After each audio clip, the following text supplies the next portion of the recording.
স্বামী হ্যাঁ চাপ দেন আচ্ছা আস্তে আস্তে আটো নো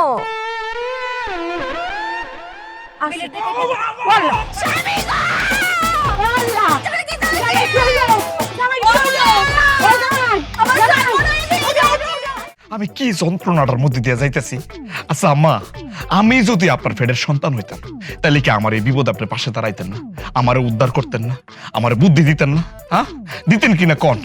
আম্মা, এই যন্ত্রণা নিয়ে আমি আর থাকতে পারতেছি না। আমি কিচ্ছু তো বুঝি না। আপনি যে কোনো একটা সমাধান বাইর করেন আম্মা। আচ্ছা করতেছি খারাপ এটা বুঝতে বাইর হরি। জামাই, হ্যাঁ তোমার ফেটের জমর বাচ্চারে মাইরালে কেমন? আর কি কইতেছেন? ফেডের বাচ্চা নষ্ট করবো? হ্যাঁ ফেডে কি বাচ্চা আছে? পুরো একটা বাতাস। আমরা তো এটা জানি, কিন্তু সুফিয়া তো এটা জানে না। কোনো এক কাম করি, কাল সকালে আমি আর সুফিয়া এখানে বইয়া গপ করবাম।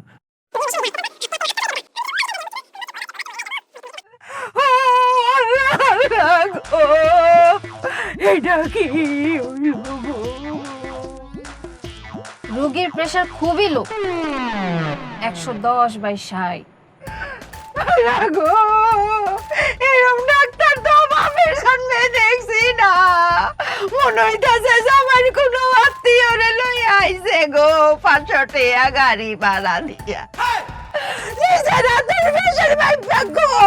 প্রেসার বলে জামাই না আমার লু।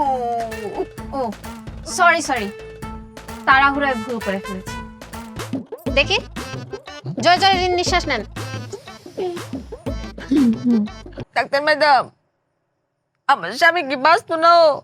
খুব দুঃখের সাথে বলতে হচ্ছে যে বাচ্চা পড়ে গেছে। কি তা হয়েছে?